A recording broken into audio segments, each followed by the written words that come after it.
कधी विचार केलाय आपलं काम खरंच किती टिकतं? आपण जे करतो आहोत ते फक्त आजच्यासाठी आहे की पुढच्या पिढ्यांसाठी सुद्धा आहे? टेम्पररी आहे की चिरंजीव राहणारा आहे?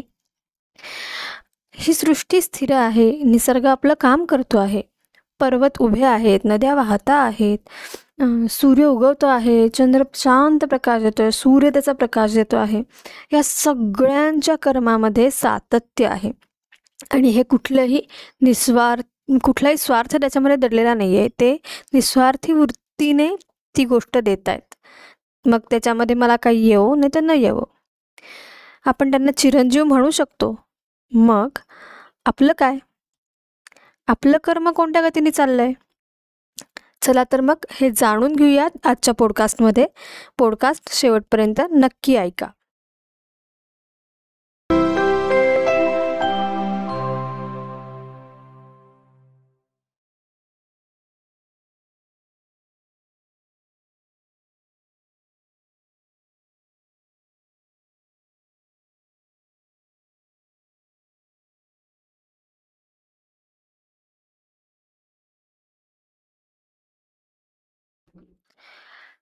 नमस्कार मंडळी.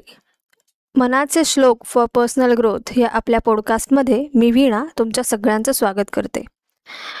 आपण सुरुवातीपासून ऐकत असाल तर आपल्या लक्षात आलं असेल की हे पर्वत, चंद्र, सूर्य, तारे सगळे एका नियमावरती चालत आहेत. त्याच्यामध्ये कुठेच खंड नाही आहे आणि त्याच्यामध्ये असं नाही आहे का की काहीतरी स्वार्थ लपलाय. हे सगळं निस्वार्थी वृत्तीने चालू आहे. मग आपल्या कर्मांचं काय? आपण करतोय त्या कामाचं काय? आणि आपण ते आपल्या पुरतं मर्यादित आहे का आपल्या पुढच्या समाजाच्या काही पिढ्यांसाठी, समाजासाठी उपयोगी पडतंय? ह्या सगळ्या गोष्टींवरती रामदास स्वामी श्लोकात काय म्हणतात त्याचा आपण विचार करणार आहोत. तर श्लोक 33 काय म्हणतो ते बघूयात. श्लोक असा आहे: वसे मेरु मांदार हे सृष्टी लीळा, शशी सूर्य तारांगणे मेघमेळा, चिरंजीव केले जनीदास दोन्ही, नुपेक्षी कदा रामदासाभिमानी. आता या श्लोकामध्ये खूप साऱ्या गोष्टी आपल्याला बघायला मिळतात बरं का. त्याचा शब्दार्थ काय ते आधी आपण जाणून घेऊ आणि मग भावार्थाकडे वळूयात. शब्दार्थामध्ये अगदी सरळ सरळ आहे की ज्यांनी हे चंद्र, सूर्य, तारे यांची निर्मिती केली ते सारे एका धाग्याने किंवा एका तत्वानी चाललेले आहेत, बरोबर. आणि ह्या सगळ्या गोष्टी जोपर्यंत चालू आहेत तोपर्यंत दोन चिरंजीव, आता हे चिरंजीव कोण तर रामभक्त हनुमान आणि विभीषण, हे दोघंही चिरंजीव मानले जातात. की ज्यांना ते वरदान मिळालंय आणि त्या दोन्ही दासांना श्री रामचंद्राने अमरत्व दिलं आहे, अशा सॉर्ट ऑफ हा त्याचा शब्दार्थ होतो. आणि अशा भक्तांची रामचंद्र कधी उपेक्षा करत नाहीत.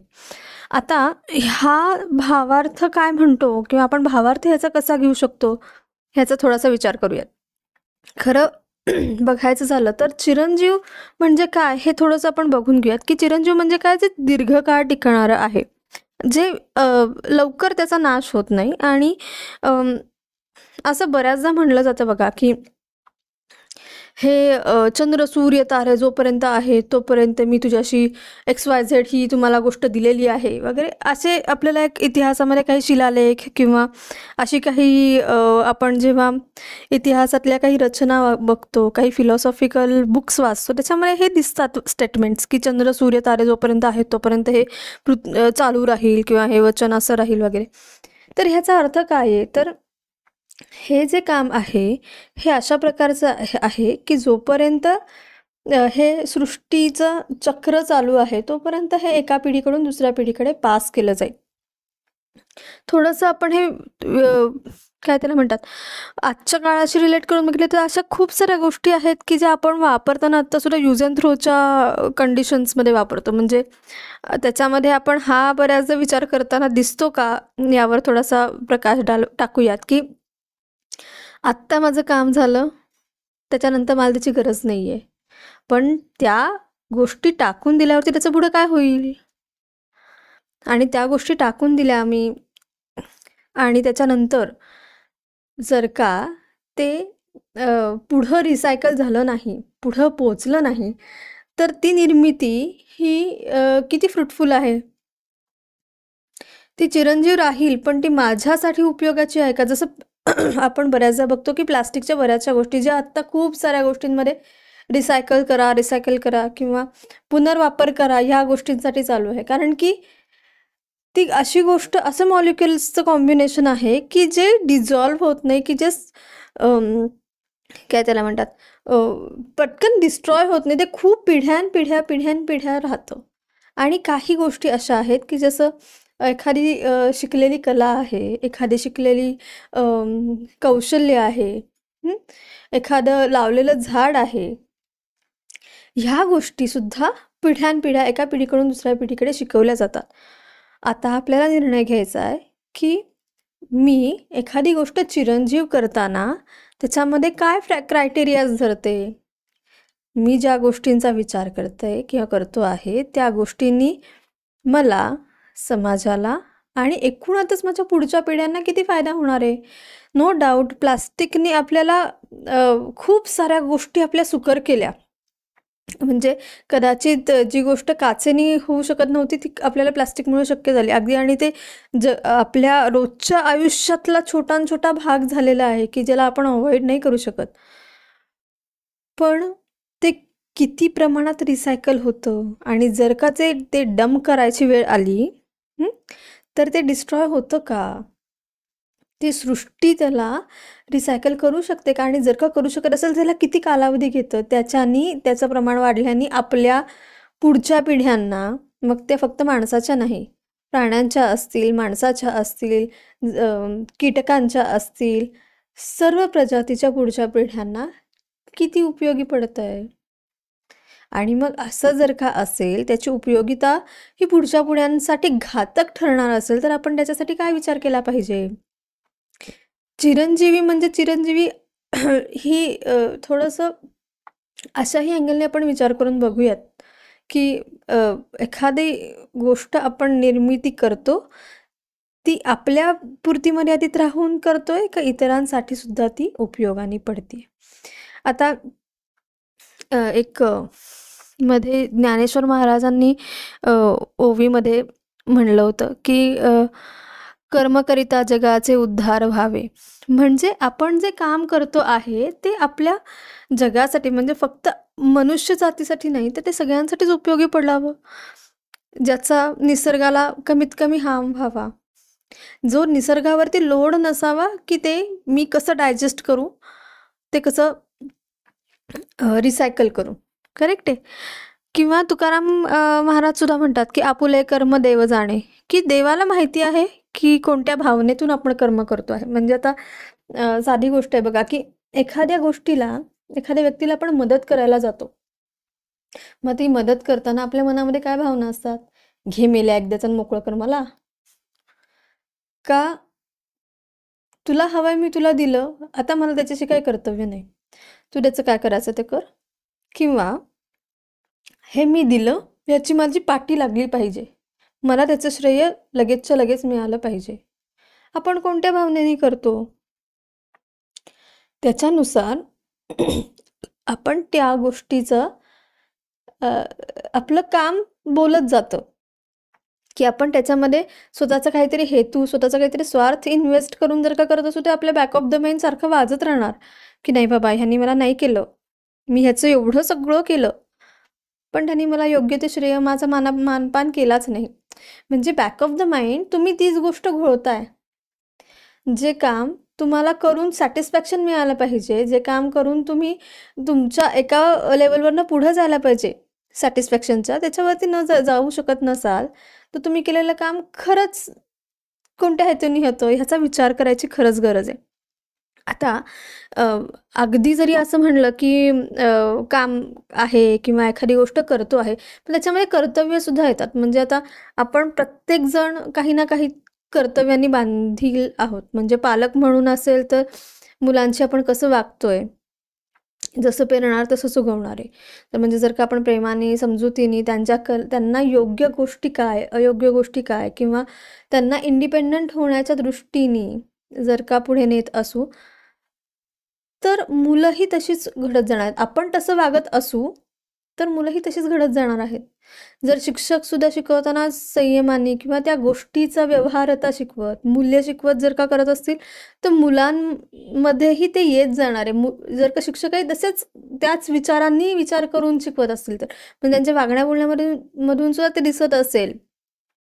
फक्त काम म्हणून काम करायचं नाही, तर ती तळमळ दिसत असेल, तर घडणारी मुलंही तेवढ्याच हिऱ्यासारखी आहेत. म्हणजे आपण आत्ता खूप बघतोय की मनपाच्या शाळा किंवा झेडपीच्या शाळांमधली काही मुलं अशी चमकत आहेत, खूप वेगवेगळ्या पातळ्यांवरती चमकत आहेत. मग ती त्यांचे काही घरची बॅकग्राऊंड प्रत्येक वेळी चांगली आहे किंवा त्यांना शाळेतनं सगळं असं उत्तमच मिळतं असंही नाही.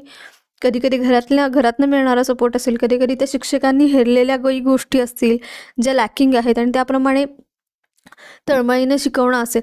मग ह्या सगळ्याचं एकत्र आउटपुट कुठं ना कुठेतरी दिसतं. मग आपण आपलं काम करताना तेवढ्या तन्मयतेने किंवा तेवढ्या तळमळीने करतोय का?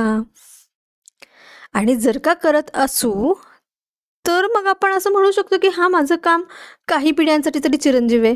आता अर्थात चिरंजीव ही कल्पना आपण अशा अँगलनी घेऊ शकतो की ते आपली एखादं काम दुसऱ्याच्या मनावरती ठसा उमटवून जातंय, म्हणजे काम आपलं चिरंजीव होतंय. मग ते आपल्याला कधी कधी आठवतं बघा की माझे ना पहिलीतले जे टीचर होते ना, ते मला अजून आठवतात. त्यांनी मला कसं वागवलं होतं. का? तर त्यांच्या कामाचा, त्यांच्या प्रेमाचा, त्यांच्या गोष्टीचा ठसा आपण वयाच्या एवढ्या पावसाळ्यात पाहून गेल्यावरती सुद्धा तशाच आहेत. कारण की त्यांच्या वागण्या बोलण्यातून ते तुमच्या मनावरती कोरलं गेलं. आणि आपल्याला आपल्या बऱ्याचशा रेफरन्सेसमध्ये हे खूपदा दिसतं बरं का. म्हणजे अगदी शिल्पकला असेल, नृत्य असेल, संगीत असेल, साहित्य असेल, इव्हन दो आपल्याकडे जे सायंटिस्ट आहेत, जे वेद झाले किंवा जे ऋषीमुनी झाले, त्यांनी ज्या ज्या गोष्टी त्यांच्या संस्कृत भाषेमध्ये एन्कोड करून ठेवल्या आहेत, त्याच बऱ्याचशा गोष्टी म्हणजे जे इंडियन सायन्स आहे जे वेदाच्या स्वरूपामध्ये बांधलं गेलं आहे किंवा आपल्या कल्चरमधल्या खूप साऱ्या गोष्टी ज्या आपण रिच्युअल म्हणून करतो, काय परंपरा म्हणून जे कधी बऱ्याचदा मागं टाकला जातो, त्याचा जर का आपण उलगडा करून बघितला तर बऱ्याचशा गोष्टी या सायंटिफिकली त्या तशा करणं गरजेचं आहे. आणि समाजाने त्या गोष्टीला टाळू नये म्हणून त्या थोड्याशा धर्माखाली किंवा देवानी सांगितलंय अशा अँगलनी त्याला जोड देऊन लोक ते करतील आणि त्यांच्याच भल्याला होईल, त्यांच्याच भल्याचं पडेल, त्यांनाच उपयोगी पडेल, या अँगलनी त्या सगळ्या गोष्टींचा विचार करून ते जोडलं गेलेलं आहे. आता ते काळानुरूप त्याचे अर्थ वेगळे घेत गेले, ही गोष्ट वेगळी आहे. आणि आता सुद्धा परत त्याच गोष्टींवरती वेगळ्या सायंटिफिक अँगलनी फोकस टाकला जातोय आणि पुन्हा त्यातल्या मागची वैज्ञानिकता, परिसराशी, निसर्गाशी असलेलं नातं वगैरे या सगळ्या गोष्टी जोडून बघायचा प्रयत्न केला जातोय आणि पुन्हा ते वरती येते. पण त्यांनी त्यावेळी केलेलं, आता ह्याला तर कितीतरी जुना रेफरन्स आहे, म्हणजे खूप जुन्या काळापासूनच्या या गोष्टी आहेत, पण त्या अजूनसुद्धा का चालू आहेत?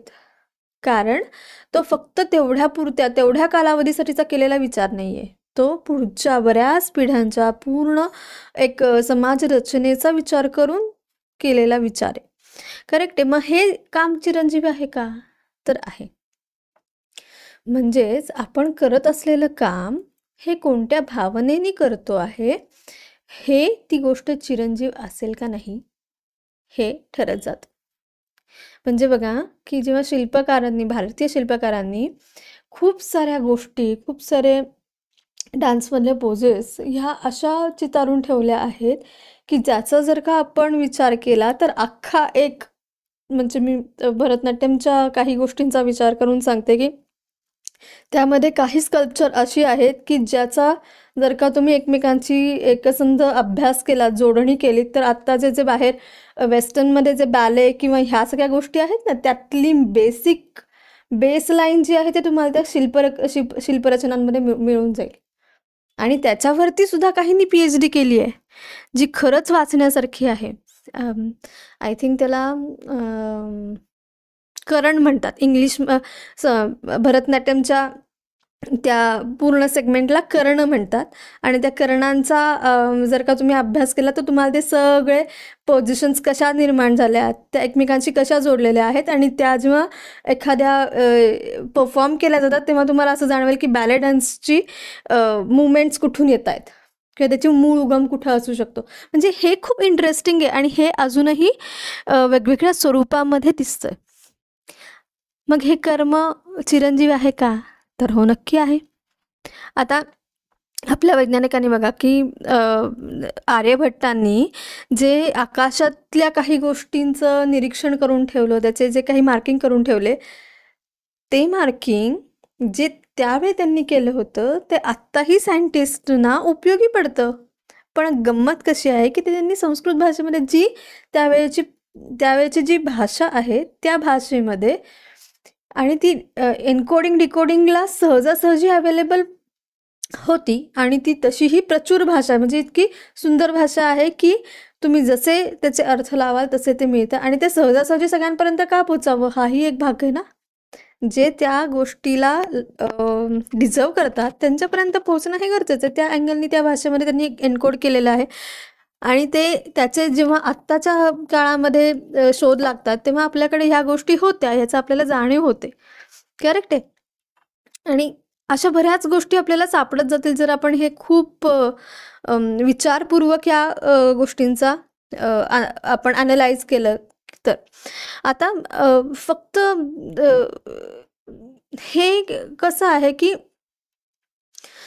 जेवढ्या गोष्टी आपण विचार करत जाऊ तेवढ्या आपल्याला ह्याचा अर्थ लागत जातो. आता जेव्हा आपण एखादा म्हणतो की सृष्टी लीला चालू आहे, म्हणजे प्रत्येक सकाळी एका पर्टिक्युलर टायमिंगला सूर्य उगवतोय, त्याच्यासाठी कोणी त्याला आज्ञा देतं का? किंवा असं कोणी कीपॅडवरचं बटन दाबतं का एंटरचं की आता सूर्य उगवला? नाही. किंवा एखादी गोष्ट, एखादे विचार, एखादी कृती ही सर्जनशीलतेची शक्ती आहे. त्याच्यासाठी कुणी असे काही एंटर बटन नाही दाबत कुठेतरी वरती बसून. तर ते एक त्यांचं चालू असतं, ते त्याच्यामध्ये कोणी वेगळं इंटरफेअर करत नाही. तसंच आपण आपल्या काम करण्यासाठी किती मोटिवेटेड राहतो, आपण स्वतःहून किती प्रेरणेने हे काम करतो का आपल्याला कोणीतरी ढकलावं लागतं प्रत्येक वेळी, किती प्रेमाने करतो. आणि एखाद्याचं भलं होत असेल, कुणाला आपल्या कामातून प्रेरणा मिळत असेल, तर मग आपण असं म्हणू शकतो की हां, आपण त्या दासभावात राहतो की हे काम माझं नाही आहे, हे मी माझं काम, मला जे काम ठरवून दिलं आहे ते मी अत्यंत निष्ठेने आणि प्रेमाने करतोय, आणि तेव्हाच ते आपलं काम आपण चिरंजीव होतोय असं म्हणू शकू. आता ह्या श्लोकामध्ये अजून एक शेवटी म्हणलं आहे की रामदासाभिमानी आहे. म्हणजे काय, तर तो त्यांच्या सेवकांकडे किंवा जे त्याची भक्ती करतात त्याच्याकडे कधी दुर्लक्ष करत नाही. म्हणजे काय बरं, तर आपण निस्वार्थी भक्तीने, निस्वार्थी भावनेतून काम करत असू तर ते कधी ना कधी त्याचं अस्तित्व दाखवतच. म्हणजे आता कितीतरी अशा गोष्टी आहेत की ज्या पडद्यामागे किंवा काळाआड गेल्या होत्या, पण आता पुन्हा त्या पडद्यावरती यायला लागल्यात. म्हणजे कदाचित मध्ये काही काळ त्या मागं पडल्या होत्या, पण ते त्यांनी घेतलेले निस्वार्थी वृत्तीने घेतलेले कष्ट काही काळानंतर पुन्हा पुनरुज्जीवित झाले. म्हणजे ते काम चिरंजीव होतं असं म्हणता येऊ शकतं. तर मग आपण सुद्धा असं काही काम करू शकतो का? आपणही अशा चिरंजीवी कर्माचा भाग होऊ शकतो का, असाही विचार करूयात. आणि आपण जे काही काम करतोय ते जसं आत्ताच्या परिस्थितीनुसार गरजेचं आहे तसं ते पुढच्या काही पिढ्यांसाठी सुद्धा योगदानात्मक ठरणार असेल ना, अशा स्वरूपाचं काम आपण काही करू शकत असू तर त्याचा विचार नक्की करूयात. म्हणजे आपलं काम, आपली सेवा हीच आपली भक्ती होईल, हेच, आणि जी आपले चिरंजीवित्व मिळवून देईल. आता या श्लोकामध्ये म्हणले आहे की श्री हनुमंत आणि बिभीषण हे दोघे चिरंजीव झाले. का झाले, तर ते त्यांच्या कर्मानी चिरंजीव झाले असं म्हणता येऊ शकेल. आता त्यातल्या काही आध्यात्मिक गोष्टींकडे वळण्याचा माझा हेतू नाही आहे, पण मला ह्या गोष्टी नक्की प्रॉमिनंटली सांगायच्या आहेत, की त्यांनी जी जी कर्म केली, मग ते लक्ष्मणाचा जीव वाचवण्यासाठी संजीवनी घेऊन येणं असेल किंवा लंकेपर्यंत पोहोचून सीतामातेचा शोध घेणं असेल. आता हे त्या त्या रूपकाच्या स्वरूपामध्ये काही गोष्टी सांगितल्या असतील, पण त्यांनी केलेल्या कर्माने ते अजूनही आपण ऐकतो आहोत, वाचतो आहोत, त्याचे दाखले घेतो आहोत. तर आपण म्हणू शकतो की ते खरंच चिरंजीवी आहेत, कारण की आपल्या पुढच्या पिढ्यांनाही आपण ते सांगतो आहोत. तर मग आपण हे नक्की म्हणू शकतो की आपण आपलं कर्म, आपली सेवा ही जर का निष्ठेने, निस्वार्थी वृत्तीने केली तर आपणही चिरंजीव होऊ शकतो. आजचा पॉडकास्ट तुम्हाला आवडला असेल तर लाईक करा, शेअर करा, सबस्क्राईब करा आणि आपल्या मित्रांपर्यंत, सगळ्यांपर्यंत नक्की पोहोचवा. तोपर्यंत जय जय रघुवीर समर्थ.